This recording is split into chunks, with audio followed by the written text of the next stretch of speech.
They called him the Scarred Rogue. For 3 weeks, Corvin Ashvale wandered the territories in rags, pretending to be nothing more than a pack-less drifter with a limp and a broken spirit. He was the Obsidian King, ruler of the 7 realms, the most powerful alpha to walk the earth in 1,000 years. But no one knew. That was the point. He had come to find a mate, not one who loved his crown, but one who could love the man beneath it. So he stripped away the throne, the army, the fear his name commanded, and became no one. Every Omega he met saw the dirt on his face and turned away. They smelled weakness and sneered. They wanted power, not a limping rogue who couldn't meet their eyes. Every Omega except one. Ren Holloway had nothing. No status, no wealth, no wolf of her own. But she had something far rarer. She had a heart. And that heart was about to change the fate of an empire. The Silver Pine Valley sat nestled between 2 mountain ranges, perpetually shrouded in mist. It was a place where the old ways still ruled, where bloodlines determined worth, and an Omega without a powerful mate was barely considered alive. Ren Holloway knew her place in this hierarchy. It was at the very bottom. She was 20 years old, an orphan who had been taken in by the pack healer, Old Marina, when she was just 6. Her parents had died in a border skirmish, or so she'd been told. No one cared enough to give her the full story. She was just another mouth to feed, another pair of hands to grind herbs and wash bandages. Ren had never shifted. Her wolf was silent, dormant, a flicker so faint that most wolves couldn't even sense it. In a world where your wolf defined your rank, having none made you invisible. Or worse, a target. Ren, where are those poultices? Marina's sharp voice cut through the morning fog. Ren hurried across the muddy courtyard of the healer's hut, her threadbare shoes squelching with each step. Her dress was patched in 4 places, the color long faded from forest green to a murky gray. "Coming!" she called, clutching the basket of freshly wrapped herbs against her chest. The healer's hut sat at the edge of the pack village, far from the grand stone houses where the Beta families lived, and even farther from the Alpha's manor that loomed on the hill like a sleeping beast. Ren had only been inside the manor once, when she was 12, to deliver medicine for the Alpha's son. She still remembered the cold marble floors, the chandeliers dripping with crystals, and the way the servants had looked at her like she was tracking mud into a temple. She never went back. Today, the village was buzzing with unusual energy. Colored banners hung from the lampposts. Vendors were setting up stalls in the central square. The air smelled of roasting meat and anticipation. The choosing festival had begun. Once every 5 years, unmated wolves from across the 7 realms gathered in host territories to find their fated mates. It was a celebration of destiny, a sacred tradition blessed by the moon goddess herself. For the elite, it was a pageant of silk gowns and political alliances. For Ren, it was 3 days of extra work and dodging insults. "Did you hear?" A voice dripping with false sweetness floated from across the square. "They say the Obsidian King himself might attend this year. Can you imagine? The king, here in Silverpine." Ren didn't need to look to know who was speaking. Seraphina Crest, daughter of the pack's head Beta, held court near the fountain, surrounded by her usual entourage of wealthy Omegas. Seraphina was stunning. Mahogany hair that fell in perfect waves, amber eyes lined with gold powder, and a figure draped in a crimson dress that cost more than Ren would earn in a decade. She was everything Ren was not. Powerful, beautiful, and desired. "I've been preparing for months," Seraphina continued, examining her manicured claws. "When the king arrives, I'll be the first Omega he sees. And when he smells my lineage, he'll forget every other woman exists." Her friends giggled, casting glances toward Ren, who was trying to slip past unnoticed. "Oh, look." Seraphina's voice sharpened. "The little ghost is haunting the square again. Tell me, Ren, are you here for the choosing? Planning to find a mate?" Ren kept her head down, walking faster. "Don't be cruel, Sarah."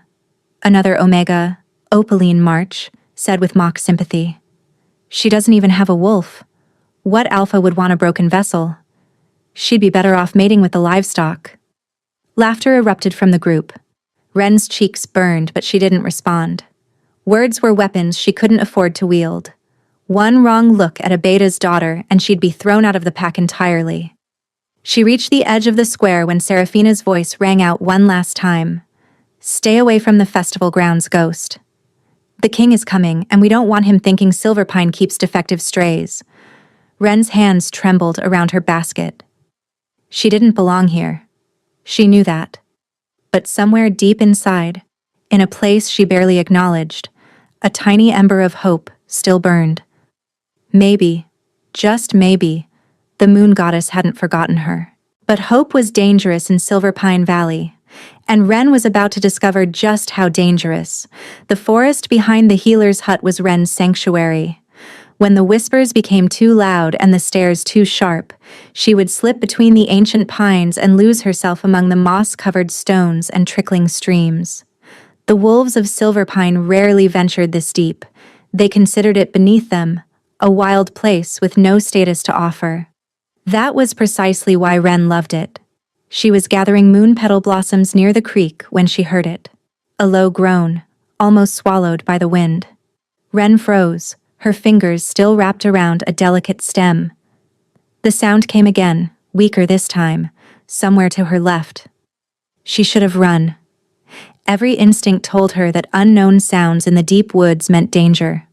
Rogues, ferals, creatures that didn't answer to any pack. But something in that groan tugged at her chest, a thread of pain that resonated with her own. She followed it. Behind a fallen oak, half buried in dead leaves, lay a man. He was filthy. His clothes were torn, his dark hair matted with mud and what looked like dried blood. A jagged scar ran down the left side of his face, disappearing beneath his jaw.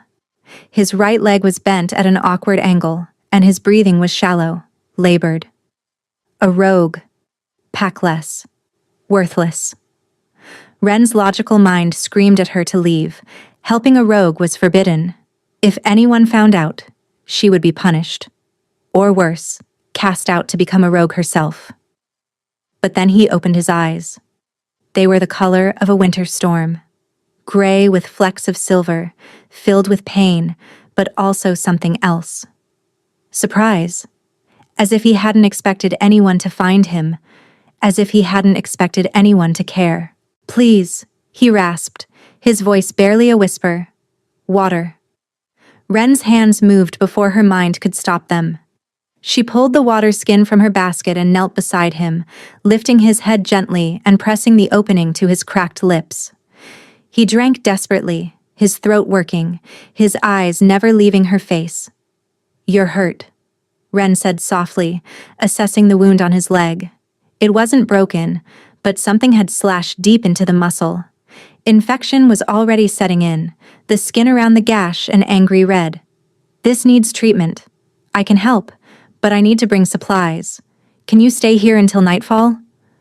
The man stared at her, his brow furrowing. Why? He asked, his voice hoarse with disbelief. You don't know me. I'm a rogue. I'm nothing. Wren felt something twist in her chest. No one is nothing, she said quietly. Stay hidden. I'll come back. She rose to leave, but his hand caught her wrist. Not roughly, but with a desperation that made her pause. What's your name? He asked. She hesitated. Names had power, but something in his storm-gray eyes made her answer. Wren. He held her gaze for a long moment. Wren, he repeated, as if committing it to memory. I won't forget this. She didn't know it then, but those words were a promise, and the Obsidian King never broke his promises. Wren returned at dusk, her heart hammering against her ribs. She had stolen supplies from Marina's stores, antiseptic salve, clean bandages, a vial of pain-numbing tincture. If the old healer discovered the theft, Wren would lose everything. Her place in the hut, her meager meals, the only life she had ever known. But she couldn't abandon him. The rogue was where she had left him, though he had dragged himself upright against the fallen oak. His jaw was clenched tight, his face pale beneath the grime, but his storm-gray eyes tracked her approach with an alertness that surprised her. "You came back?" he said. Not a question, a statement laced with wonder. "I said I would." Ren knelt beside him, unpacking her supplies. "This will sting." She worked in silence, cleaning the wound with practiced hands. He didn't flinch, didn't make a sound, though she knew the antiseptic burned like fire. Most wolves would have growled or snapped.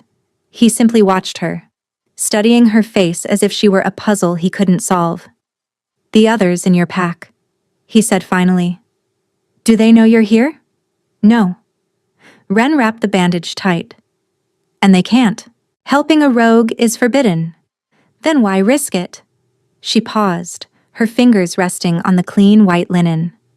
"Because I know what it feels like," she whispered, "to be alone. To have everyone look through you like you don't exist." Something flickered in his eyes, a crack in the mask he wore. "You're not like them," he murmured. "No," Ren agreed softly. "I'm not." A distant howl echoed through the trees. The festival's opening ceremony was beginning. Ren gathered her things quickly. "I have to go. Stay hidden tomorrow. The woods will be full of patrols during the choosing." She turned to leave, but his voice stopped her. "Ren." She looked back. "Thank you," he said, the words rough, almost unfamiliar on his tongue, as if he hadn't spoken them in a very long time. She nodded once and disappeared into the shadows. Behind her, Corvin Ashvale, the Obsidian King, ruler of the Seven Realms, watched her go. And for the first time in years, he felt something stir in his chest. Something dangerous. The choosing festival transformed Silverpine Valley into a carnival of excess. Lanterns hung from every tree, casting golden light across the crowded square. Musicians played on raised platforms while vendors hawked everything from honeyed wine to enchanted trinkets. Wolves from dozens of packs mingled in their finest clothes, scenting the air for the spark of a fated bond. Ren observed it all from the edges, invisible as always. She had spent the morning grinding herbs and boiling poultices, but Marina had dismissed her early with a wave of her gnarled hand. "Go watch the spectacle," the old healer had muttered. "Even ghosts deserve a glimpse of the moon." So Ren watched. She watched Seraphina Crest glide through the crowd like a queen, her crimson gown replaced by one of shimmering gold that caught the lantern light. She watched the alphas turn their heads, their nostrils flaring, and their eyes hungry. She watched and felt the familiar ache of not belonging. Then she saw him, the rogue. He had cleaned himself up, somewhat. His clothes were still worn, his hair still unkempt, but the blood and mud were gone. He walked with a pronounced limp, leaning on a makeshift crutch, his scarred face drawing whispers and pointed fingers. What was he doing here? Ren's pulse spiked. This was madness. If the pack guards identified him as packless, they would drag him to the cells. Or worse. She moved to intercept him, but Seraphina got there first. Well. Seraphina's voice cut through the noise, sharp as a blade. "What do we have here? A rogue at the choosing?" The crowd parted, creating a circle around the confrontation. Ren froze at the edge, unable to move. Corvin, though Ren didn't know his true name, stood calmly, his weight balanced on his good leg. He didn't cower. He didn't beg. He simply looked at Seraphina with those unreadable storm-gray eyes. "I came to find a mate," he said quietly, "like everyone else." Seraphina laughed, a high, cruel sound that invited the crowd to join her mockery. "A mate? You?" She circled him slowly, wrinkling her nose. "You smell like wet dog in desperation. What pack would claim you? What Omega would lower herself to bond with a crippled, scarred, pack-less mutt?"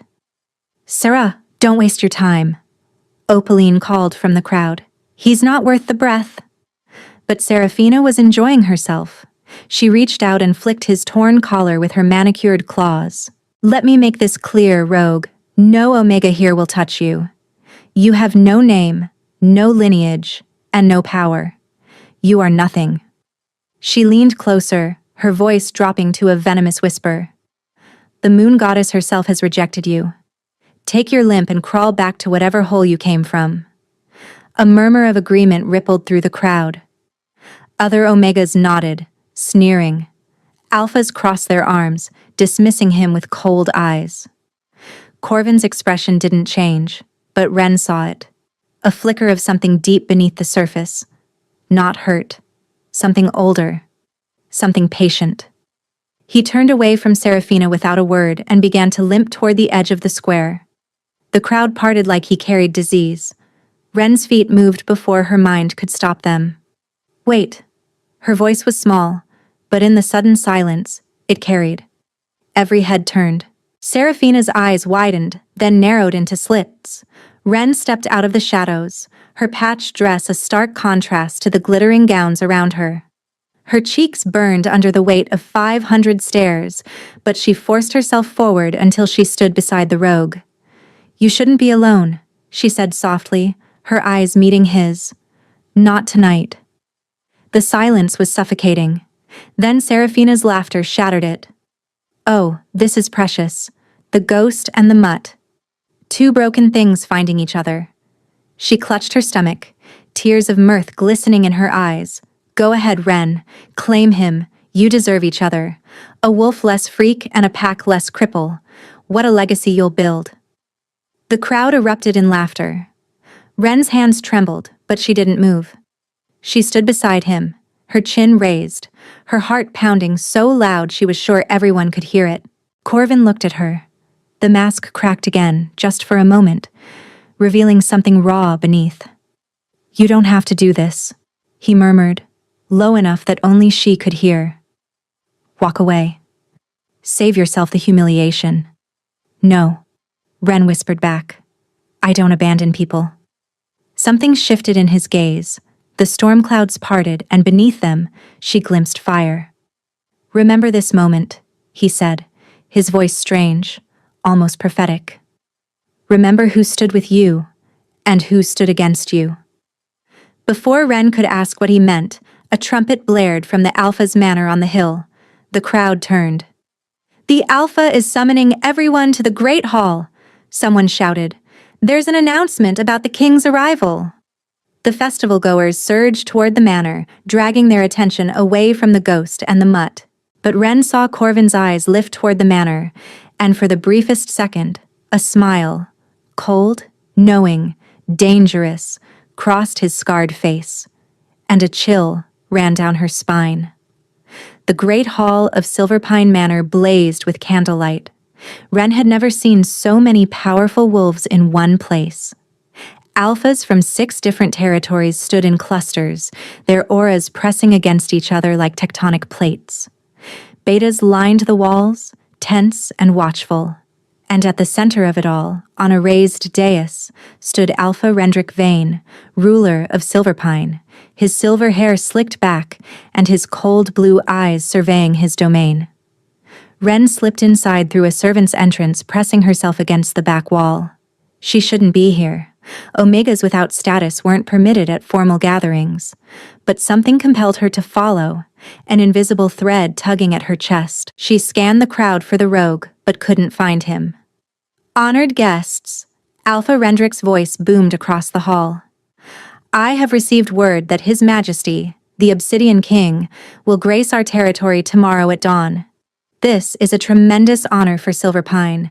The king has chosen our choosing festival to seek his fated mate. A ripple of excitement surged through the crowd. Omegas straightened their gowns, touched their hair, and exchanged competitive glances. Seraphina stood near the front, practically glowing with anticipation. I knew it, she whispered to Opaline. He's coming for me. I can feel it. The king has ruled alone for 8 years. Rendrick continued. He has rejected every Omega presented to him, but the prophecy of the Moonseer states that his true mate walks among us, an Omega whose heart is pure, whose loyalty is unshakable, whose worth is not measured in gold or bloodline. Ren felt a strange prickle at the back of her neck. "Tomorrow," Rendrick declared, "every unmated Omega will be presented to His Majesty. Prepare yourselves. This is the opportunity of a lifetime." The hall erupted in excited chatter. But Ren wasn't listening anymore. She was looking at the balcony above the dais, shrouded in shadow, a private alcove accessible only through servant passages that few knew existed. Someone was standing there, a figure in dark clothes, leaning against the railing, watching the proceedings with an air of detached amusement. The candlelight didn't reach his face, but Ren could feel his gaze. It was locked on her. Her breath caught. The thread in her chest pulled tighter, almost painful. Then the figure stepped back and vanished into the darkness. Ren's heart was racing. She didn't understand what was happening, but every instinct screamed that something monumental was about to unfold. "Ren?" She jumped. Old Marina had appeared beside her, her weathered face creased with concern. "What are you doing here, child? This is no place for you." I was just... Come." Mirena took her arm, steering her toward the exit. "Whatever you think you saw, forget it. The games of kings and alphas are not for the likes of us." But as Ren was led away, she looked back one last time. The balcony was empty. Yet the feeling remained. The sensation of being seen, truly seen, for the first time in her life. And somewhere in the shadows, Corvin Ashvale watched the girl with the pure heart disappear through the servant's door. Tomorrow the mask would fall. Tomorrow she would learn who had been kneeling in the dirt before her. And the wolves who had laughed would learn what it meant to mock a king. Dawn broke over Silverpine Valley like a blade of gold. The entire pack had gathered in the central square, dressed in their finest.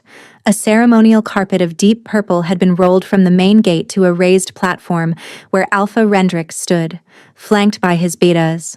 Every unmated Omega was arranged in a crescent formation, their faces painted, their gowns immaculate. Seraphina Crest stood at the center, radiant in a dress of woven silver threads that caught the morning light. She had barely slept, spending the night perfecting every detail. This was her moment, her destiny. Ren watched from behind the healer's stall at the edge of the square. Mirena had put her to work preparing smelling salts in case any Omega fainted from excitement. It was a convenient excuse to witness history from the shadows.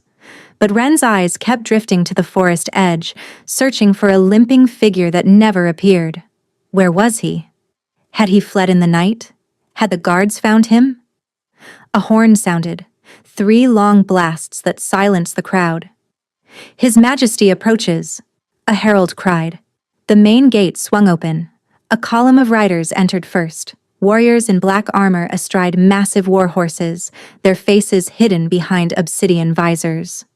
They moved with terrifying precision, forming 2 perfect lines that created a corridor through the square. Then came the carriage. It was unlike anything Ren had ever seen, forged from dark metal that seemed to absorb light, pulled by 4 horses whose coats shimmered like liquid shadow. The Ashvale crest blazed on the door. A crown wrapped in thorns, pierced by a single bolt of lightning. The carriage stopped. The crowd held its breath. A footman opened the door, and the Obsidian King stepped out. Ren's heart stopped. He was tall, broad-shouldered, dressed in a coat of black velvet trimmed with silver. His dark hair was swept back from a face that was harshly beautiful, sharp cheekbones, a strong jaw, lips set in a line of cold authority, and a jagged scar running down the left side of his face. No. Ren's knees buckled. She grabbed the edge of the stall to keep from collapsing. It was him. The rogue. The wounded man she had found in the forest. The packless drifter she had bandaged with stolen supplies. The scarred face that had looked at her with wonder when she offered him water. Corvin Ashvale, the Obsidian King, walked down the ceremonial carpet with the easy grace of a predator. His storm-gray eyes swept over the assembled Omegas, cold, assessing, utterly indifferent. Alpha Rendrick dropped to one knee. "Your Majesty, Silverpine is honored beyond measure. Rise." Corvin's voice was deeper than Ren remembered, resonant with command. I did not come for pleasantries. He stopped before the crescent of omegas. Seraphina stepped forward, her smile dazzling, her curtsy perfect. Your Majesty, she purred. I am Seraphina Crest, daughter of head Beta Aldrich Crest. I have prepared my entire life for this moment. It would be my greatest honor to... I know who you are. Corvin's voice cut through her rehearsed speech like a knife. You are the Omega who called me a pack less mutt. His eyes were winter frost. You told me the moon goddess herself had rejected me. You told me to crawl back to whatever hole I came from. The color drained from Seraphina's face. I didn't... Your Majesty, I didn't know... You didn't know I was king. Corvin stepped closer and Seraphina stumbled backward. Tell me, would you have spoken differently if you had? Seraphina's mouth opened and closed, no sound emerging. That is the answer I expected. Corvin turned away from her, addressing the crowd. I came to this territory in disguise to find a mate worthy of the throne. I walked among you as a rogue, a nobody, a wounded creature in need of help. His gaze swept the assembly. Do you know how many of you offered aid? How many showed kindness to a stranger with nothing to give in return? Silence. 1. Corvin turned. His eyes found Ren. The crowd parted, every head swiveling to stare at the small figure in the patched dress clutching a basket of smelling salts. Her, Corvin said, extending his hand toward her. She found me bleeding in the forest. She risked punishment to bring me medicine. She stood beside me when every Omega in this square laughed at my scars. Ren couldn't move, couldn't breathe. Come here, Ren. It wasn't a request. It was a command wrapped in velvet. Her feet moved on their own. The crowd parted before her like water. She felt their stares, shock, disbelief, hatred. But none of it mattered. She stopped before him. Up close, he was overwhelming. His presence pressed against her like a physical force. And beneath it, she felt that thread again. The invisible bond that had pulled her to him in the forest. You asked me why I helped you, Ren whispered, her voice shaking. You said you were nothing? I remember. I told you no one is nothing. Corvin's expression softened. Just a fraction, just enough for her to see the man beneath the crown. And I told you I wouldn't forget. He took her hand. The touch sent electricity racing up her arm. I, Corvin Ashvale, king of the 7 realms, claim this woman as my chosen mate. His voice rang across the silent square. Any who challenge this claim will answer to me. Seraphina let out a strangled sob, but Ren barely heard it. Because Corvin was looking at her like she was the only star in an empty sky. And for the first time in her life, she didn't feel invisible. The journey to the Obsidian Citadel took 3 days. Ren spent most of it in a daze, watching the landscape transform from the misty valleys of Silverpine to the jagged peaks of the Thornback Mountains. The citadel itself was carved directly into the mountainside, a fortress of black stone and iron spires that seemed to pierce the clouds. It was terrifying. It was magnificent. It was her new home. Corvin had been attentive but distant during the journey, handling matters of state with a stream of messengers and advisors who appeared at every rest stop. He checked on her frequently, ensuring her comfort. But there was a wall between them now. The wall of his station. Ren understood. In the forest, he had been a wounded man. Here, he was a king. But on the 3rd night, after the carriage had passed through the citadel's iron gates, and she had been installed in chambers larger than Mirena's entire hut, he came to her. May I enter? Ren nearly knocked over a vase. The king of the 7 realms was asking permission to enter a room in his own castle. Of course, your majesty. Corvin. He stepped inside, closing the door behind him. When we are alone, I am Corvin, the man you saved. Not the title.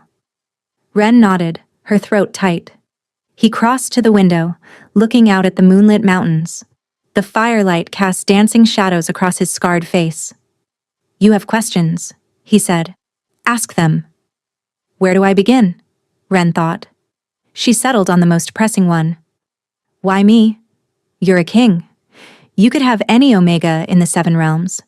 Powerful, beautiful, from noble bloodlines.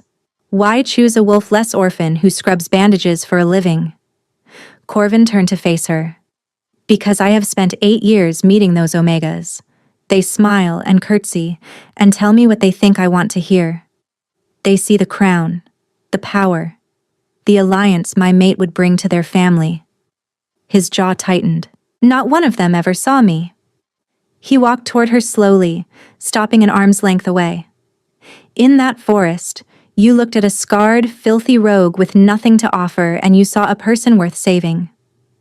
Do you understand how rare that is? How valuable? Ren's eyes stung. I just did what anyone should do. But no one else did. His voice was rough. That is why you, Ren Holloway, that is why it could only ever be you. The thread between them hummed, warm and golden. But Ren had more questions. The Moonseer's prophecy, she said. Alpha Rendrick mentioned it. An Omega whose worth is not measured in gold or bloodline. Was that about me? Corvin's expression shifted. Something flickered in his eyes that she couldn't read. There is more to the prophecy than Rendrick knows. He moved to a chest near the hearth and withdrew an object wrapped in black silk. This was found in the wreckage of a border village 20 years ago. The village was called Hollow's End. Ren's breath caught. Hollow's End. The village where she was born. The village that was destroyed when she was an infant. Corvin unwrapped the silk, revealing a delicate pendant, a crescent moon cradling a single white stone that seemed to glow with inner light. This was around your neck when the healers found you, Corvin said softly. The only survivor. An infant girl, silent, barely breathing, clutching this pendant so tightly they had to pry it from her fingers. Ren stared at the pendant. Memories stirred. Not real memories, but impressions. Warmth. A woman's voice singing. The smell of lavender. What does it mean? This pendant bears the crest of the Lunaris bloodline. Corvin's voice was grave. The Lunaris wolves were the moon goddess's chosen, her priestesses, her voice on earth. They were hunted to extinction 3 centuries ago by a faction called the Umbral Covenant. Wolves who believed that such power should belong to kings, not priestesses. He placed the pendant in her palm. The stone pulsed warm against her skin. The prophecy doesn't just speak of an Omega with a pure heart, Ren. It speaks of the last daughter of Lunaris, a wolf whose power has been sleeping, waiting for the bond that would awaken it. Ren shook her head, backing away. That's impossible. I don't have a wolf. I've never shifted. I'm broken. You are not broken. Corvin closed the distance between them, his hands cupping her face. You were sealed.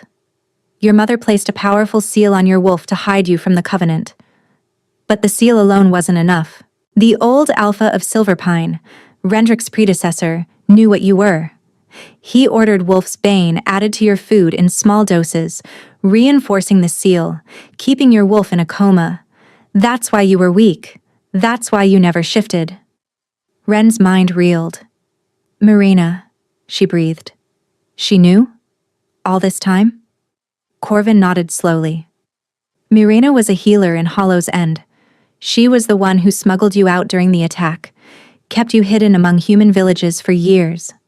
When she finally brought you to Silverpine, she posed as a stranger taking in an orphan. She has protected your secret your entire life. Tears streamed down Ren's face. Everything she thought she knew was unraveling. The seal is weakening now, Corvin continued gently. The wolf's bane has been flushed from your system since you left Silverpine. I felt your wolf stir the moment our bond sparked in that forest. How do you know all this? Because the Moonseer told me? Corvin's thumbs brushed her cheekbones. 8 years ago, she came to me with a vision. She said my true mate would be hidden in plain sight. An Omega the world had discarded, whose power slept beneath a lifetime of pain. She said I would find her only if I stripped away my crown and walked among my people as a beggar. So you You've been searching for 8 years? I've been searching for you. His forehead touched hers. And now that I've found you, I will burn the world before I let anyone take you from me. The words should have frightened her.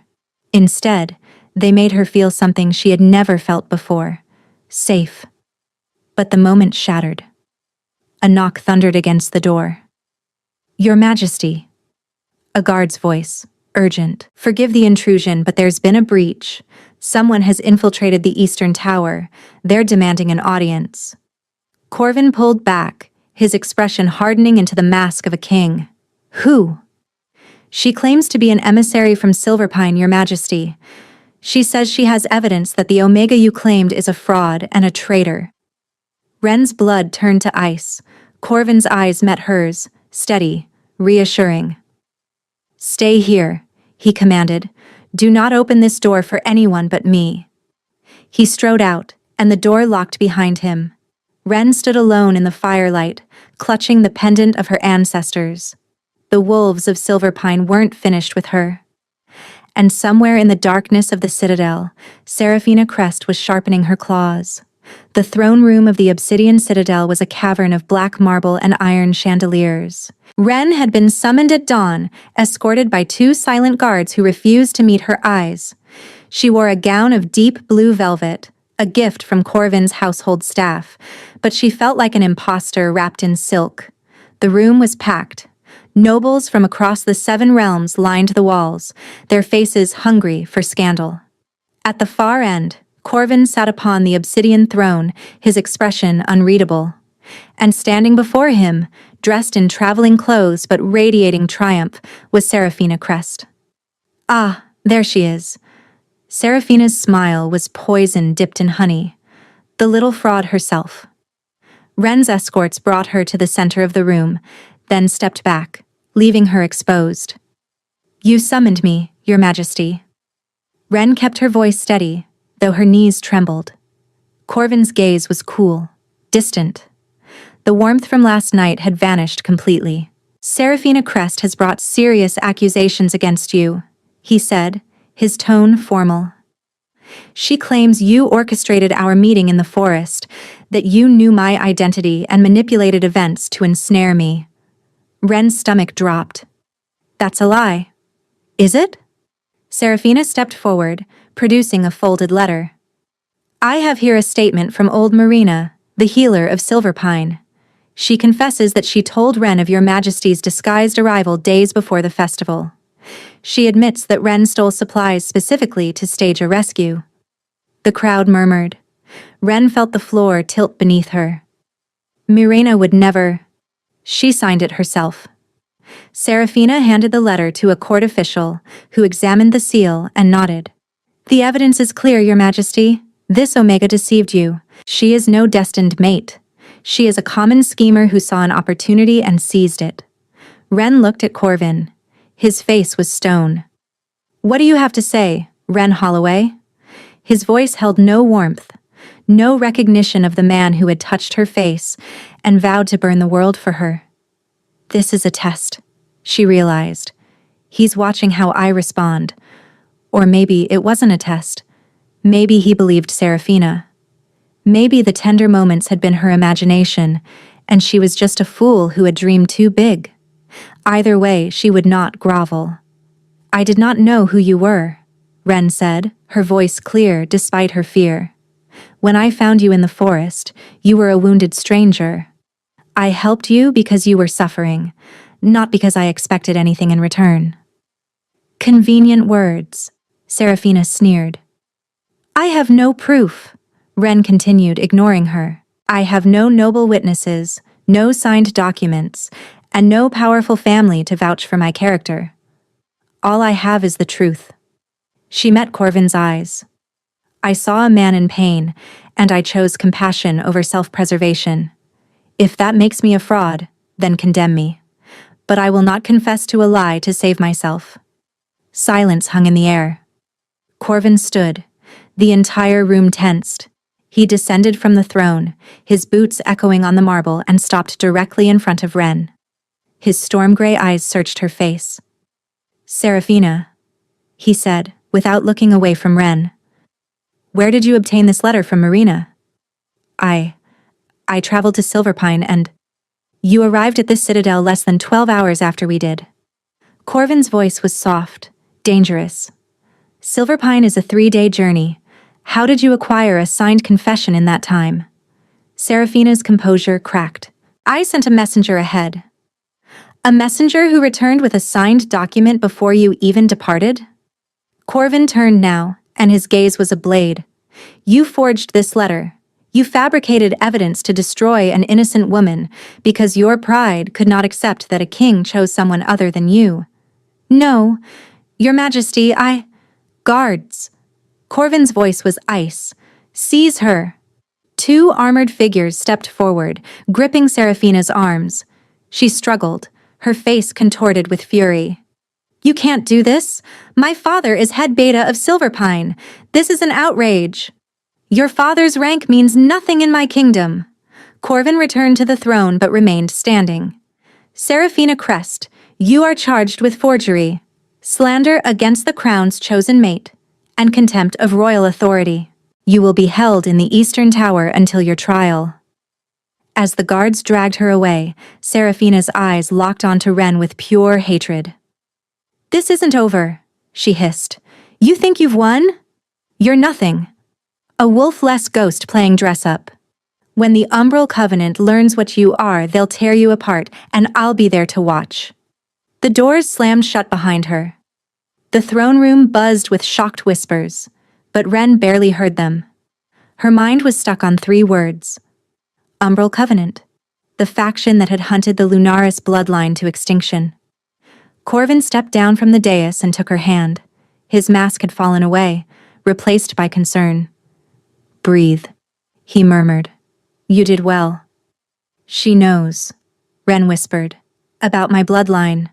She knows. And she's going to tell them." Corvin's jaw tightened. "Then we need to accelerate your training. Your power must awaken before they come." "And if it doesn't?" He squeezed her hand. "Then I will stand between you and every wolf in the 7 realms." His eyes burned with fierce promise. "You are not alone anymore, Ren. Whatever comes, we face it together." But even as his words warmed her, a cold wind seemed to blow through the throne room. The storm was coming, and Ren wasn't sure she was ready to survive it. 3 weeks passed in a blur of training and transformation. Corvin had assembled the finest teachers in the 7 realms, combat masters, historians, wolf speakers who specialized in awakening dormant beasts. Ren trained from dawn until her muscles screamed, studying the history of her bloodline by candlelight until the words blurred. Her wolf remained silent, but something was stirring. She felt it in moments of high emotion, a heat in her chest, a pressure behind her eyes, a shadow moving just beneath the surface of her consciousness. The pendant pulsed against her skin, growing warmer each day. "You're close," Corvin told her one evening, watching her practice combat forms in the training yard. "I can sense her. Your wolf is pushing against the seal." "Then why won't she break through?" Ren's frustration boiled over. She threw her practice sword to the ground. "Everyone expects me to be this legendary figure, but I can't even shift. I'm still the same broken Omega I was in Silverpine." Corvin caught her wrist before she could storm away. "You are not broken." His grip was firm but gentle. "The seal was placed by powerful magic to save your life.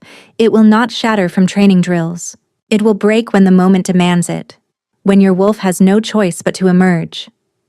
And if that moment never comes, it will." His certainty was absolute. "I have faith in you, Ren. It's time you had faith in yourself." She wanted to believe him. Goddess, she wanted to. But doubt was a familiar companion, and it whispered louder than hope. The attack came on the eve of the winter solstice. Ren woke to screams. She bolted upright, heart pounding. Through her window she saw fire. Orange flames licking the outer walls of the citadel, dark shapes pouring through a breach in the eastern gate. The door burst open. A guard, bloodied and pale, staggered in. "My lady, you must hide. The Umbral Covenant. They've breached the citadel. An arrow took him through the throat. He collapsed, and behind him stood a figure in black robes, face hidden behind a mask of polished bone. "Found you!" the figure rasped. Ren didn't think. She grabbed the practice sword from beside her bed and swung. The blade connected with the assassin's arm, drawing blood. He snarled and lunged, but Ren was already moving, weeks of training taking over. She ducked under his strike, drove her elbow into his ribs and ran. The corridors were chaos. Servants fled screaming. Guards clashed with robed invaders. The smell of smoke and blood choked the air. Ren ran toward the throne room, toward Corvin. She found him in the Great Hall, fighting back-to-back with his onyx guard against a tide of Covenant soldiers. He moved like death incarnate, his sword carving through enemies with brutal efficiency. But there were too many. "Corvin!" He turned at her voice, and in that moment of distraction, an arrow flew toward his exposed back. "No!" Ren didn't think. She threw herself forward, hands outstretched, as if she could somehow stop the projectile with sheer will. And something inside her exploded. A wave of silver light erupted from her palms. It struck the arrow mid-flight, disintegrating it instantly, then expanded outward in a shockwave that threw every Covenant soldier off their feet. Ren collapsed to her knees, gasping. The pendant around her neck was blazing, the white stone burning like a captured star. And in her mind, finally, beautifully, a voice spoke. "I am here." It was ancient. It was powerful. It was hers. Ren threw back her head and screamed, but the sound that emerged was a howl. Her bones cracked, her skin rippled. Silver light consumed her vision. When she opened her eyes again, she was standing on 4 legs. Her fur was the color of moonlight on fresh snow. Her eyes glowed like twin moons. She was smaller than Corvin's wolf form, but the power radiating from her made the air itself tremble. The Lunaris wolf had awakened.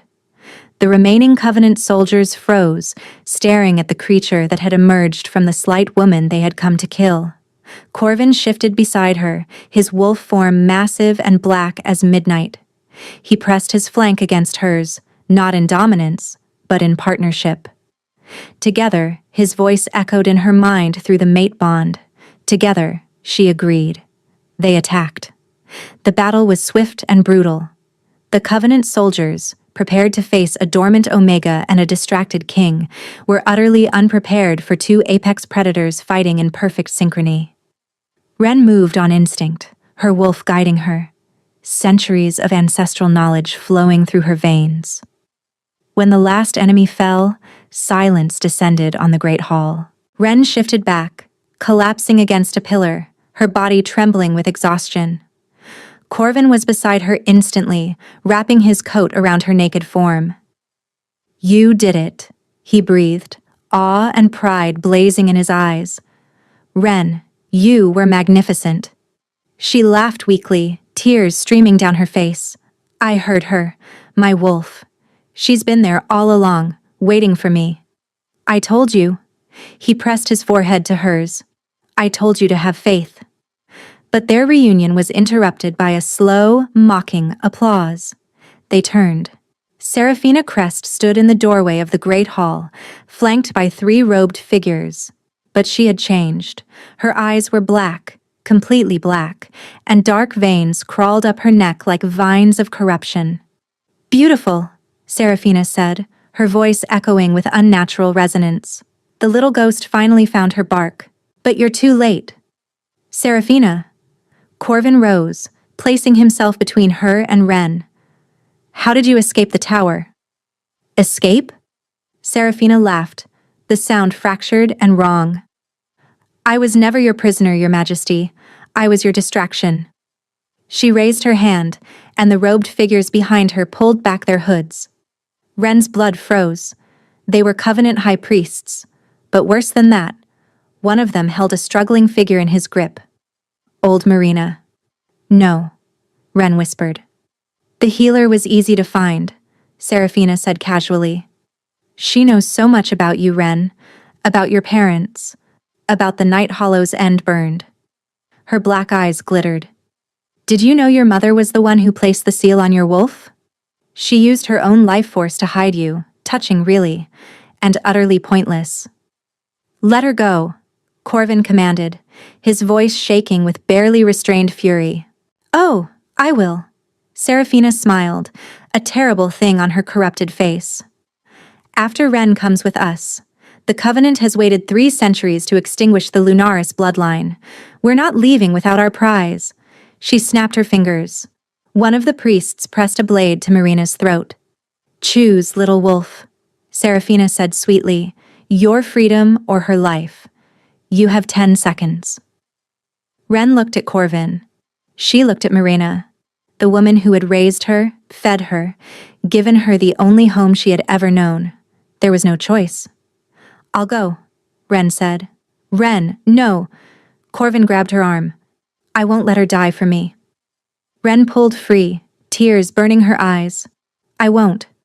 She walked toward Seraphina, each step heavier than the last. But as she reached the doorway, Marina spoke. Child. The old healer's voice was calm, steady. Your mother's last words, do you remember them? Ren frowned. I don't. She whispered them as she sealed your wolf. I heard them. I've kept them all these years. Marina smiled, even with the blade at her throat. The moon never abandons her daughters. Then, before anyone could react, Marina grabbed the priest's blade and drove it into her own chest.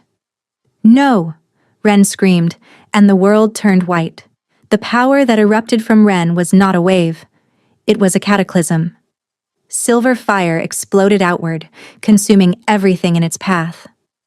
The 3 Covenant priests disintegrated before they could scream. The walls of the great hall cracked. The chandeliers shattered, raining crystal like frozen tears.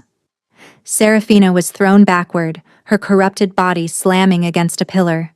She shrieked, the black veins on her skin smoking where the silver light touched them. But Ren didn't stop. She couldn't. The grief was too vast, the rage too absolute. Marina, her guardian, her only family, was gone, sacrificed to protect her. Release, her wolf howled. Release it all. Ren's human form dissolved. The silver wolf emerged, but this time she was different. Larger, brighter. Her fur blazed with inner light, and her eyes were no longer gold. They were pure white, burning with the essence of the moon itself. She was no longer just a Lunaris wolf. She was the avatar of the moon goddess. Corvin, a voice echoed in her mind, her wolf, ancient and wise. He cannot withstand this light, shield him. With the last thread of her control, Ren turned her power inward, creating a bubble of protection around Corvin and his surviving guards. Then she unleashed everything. The silver fire became a pillar, shooting upward through the citadel's roof, piercing the night sky. It was visible for 100 miles, a beacon of divine wrath that turned night into day. The Covenant soldiers outside the walls dropped to the ground, screaming, as the light burned the corruption from their souls. Those too far gone simply crumbled to ash. Seraphina crawled toward the door, her body smoking, her black eyes flickering. This isn't possible, she gasped. The bloodline was supposed to be weak, diluted. The silver wolf advanced on her, each paw leaving scorch marks on the marble. You hunted my ancestors, Ren's voice echoed, no longer just hers but layered with countless others, the voices of every Lunaris wolf who had come before. You burned our temples, you slaughtered our children, you thought you had won. She stood over Seraphina, her massive head lowering until her blazing eyes were inches from the corrupted Omega's face. You were wrong. Please. Seraphina sobbed, all her cruelty stripped away, leaving only a terrified girl who had chosen the wrong side. Please, I didn't know. I just wanted to matter. You wanted power. The wolf's voice was cold. Now witness true power. Ren opened her jaws. Seraphina screamed. And then, Ren closed her mouth. She stepped back. Death is too easy for you, Ren said. You will live. You will remember. And every day you will know that the wolf-less ghost you mocked now holds your fate in her claws. She turned away, the silver light slowly fading. Behind her, Serafina collapsed, weeping, broken in a way no healer could mend. The battle was over. When Ren shifted back, she fell immediately. The power had drained everything, every reserve, every spark of energy. But Corvin caught her. He always caught her. Marina, Ren whispered, tears streaming down her face. She's gone. I know. Corvin held her tight, his own voice rough with grief. I know, my love. She died protecting you. She died with purpose. It's not fair. No, it's not. He pressed his lips to her hair. But you honored her. You ended the Covenant's centuries of terror. You did what generations of Lunaris wolves could not. Ren looked up at him, exhausted, grief-stricken, but alive. What happens now? Corvin cupped her face in his hands. Now, he said, we finish what we started. Together. He kissed her. The mate bond, already strong, flared into completion. Golden light wrapped around them both, sealing them together in a way that transcended flesh and blood. When they finally pulled apart, Ren felt different, whole. The moon was setting over the ruined citadel, but in the east, the first light of dawn was breaking. A new day was beginning, and Ren Holloway, orphan, Omega, ghost, was ready to face it. 1 month later, the 7 realms gathered at the Obsidian Citadel. The repairs had been swift. Corvin had summoned craftsmen from every territory, and the Great Hall had been rebuilt grander than before. But the true transformation was not in the stone and iron. It was in the people who filled it. Ren stood before the mirror in her chambers, barely recognizing her reflection. Her gown was silver white, woven with threads of moonstone that caught the light like captured stars. Her pale hair was swept up in an elaborate arrangement, crowned with a circlet of white gold and diamonds. Around her neck hung her mother's pendant, warm against her skin. You've come far, little one, her wolf murmured. We've come far, Ren corrected. A knock at the door. It's time, my lady, a servant called. Ren took a deep breath and walked out to meet her destiny. The throne room was packed to capacity. Nobles, alphas, betas, omegas, representatives from every pack in the 7 realms stood witness. At the front, the Council of Elders waited, ancient and solemn. And on the dais, Corvin stood beside 2 thrones. 2. Ren walked down the aisle, her head high and her steps steady. She passed faces she recognized. Lords who had doubted her. Ladies who had whispered behind her back. She passed Serafina Crest, now stripped of rank and title, standing in the back in simple gray clothing. The corruption had left its mark. Her once lustrous mahogany hair was now streaked with white, and faded dark veins crawled visibly up her neck like permanent scars. Her eyes were empty, her spirit shattered beyond repair. Their gazes met for a single moment. Ren said nothing. She didn't need to. She climbed the dais and took her place beside Corvin. The eldest of the council stepped forward, carrying 2 crowns on a velvet cushion. Corvin Ashvale, the elder intoned, do you accept this woman as your mate, your queen, your equal in all things? I do, Corvin said, his voice ringing with conviction. Now and for all the days of my life. Ren Holloway, last daughter of the Lunaris line, do you accept this man as your mate, your king, your equal in all things? Ren looked at Corvin, at the scarred rogue who had knelt in the dirt before her, at the king who had seen her when no one else would. I do, she said, now and for all the days of my life. The crowns were placed upon their heads.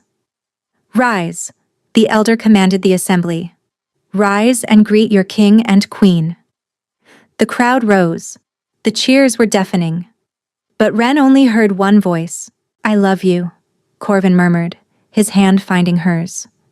I love you too, she whispered back, The wolfless ghost and the disguised king, the Omega who had nothing, and the Alpha who gave up everything.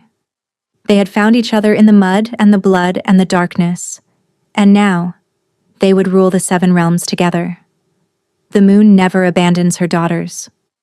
Marina's words echoed in Ren's heart as she looked out at her new kingdom. For the first time in her life, Ren Holloway was exactly where she belonged. If you loved this story and want more tales of hidden kings, triumphant omegas, and fated mates, smash that like button, subscribe to the channel, and hit the notification bell so you never miss a new story. Thanks for listening, and I'll see you in the next one.